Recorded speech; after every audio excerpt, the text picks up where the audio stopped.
नमस्कार दोस्तों, आप सभी का मेरे YouTube चैनल में हार्दिक स्वागत है।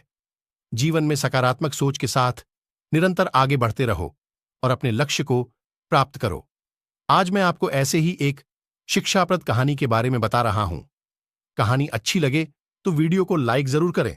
तो चलिए शुरू करते हैं आज की कहानी। आज की कहानी है बोले हुए शब्द वापस नहीं आते।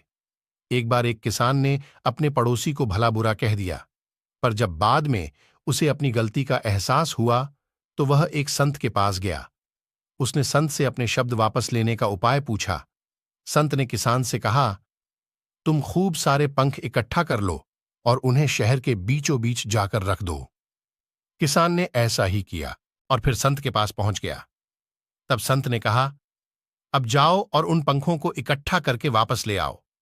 किसान वापस गया, पर तब तक सारे पंख हवा से इधर उधर उड़ चुके थे और किसान खाली हाथ संत के पास पहुंचा।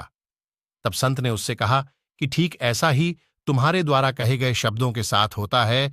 तुम आसानी से इन्हें अपने मुख से निकाल तो सकते हो, पर चाहकर भी वापस नहीं ले सकते। दोस्तों, इस कहानी से हमें यह शिक्षा मिलती है कि हमें हमेशा अपने शब्दों का सही उपयोग करना चाहिए और सोच समझकर ही बोलना चाहिए। एक बार एक नौजवान लड़के ने सुकरात से पूछा कि सफलता का रहस्य क्या है। सुकरात ने उस लड़के से कहा कि तुम कल मुझे नदी के किनारे मिलो। वो मिले। फिर सुकरात ने नौजवान से उनके साथ नदी की तरफ बढ़ने को कहा, और जब आगे बढ़ते बढ़ते पानी गले तक पहुंच गया, तभी अचानक सुकरात ने उस लड़के का सर पकड़ के पानी में डुबो दिया। लड़का बाहर निकलने के लिए संघर्ष करने लगा, लेकिन सुकरात ताकतवर थे और उसे तब तक डुबोए रखा जब तक कि वो नीला नहीं पड़ने लगा। फिर सुकरात ने उसका सर पानी से बाहर निकाल दिया, और बाहर निकलते ही जो चीज उस लड़के ने सबसे पहले की वो थी हांफते हांफते तेजी से सांस लेना।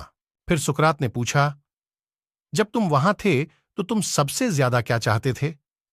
लड़के ने उत्तर दिया, सांस लेना।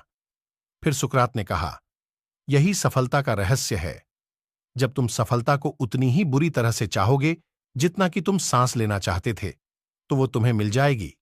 इसके अलावा और कोई रहस्य नहीं है, इसलिए निरंतर प्रयत्न करते रहो।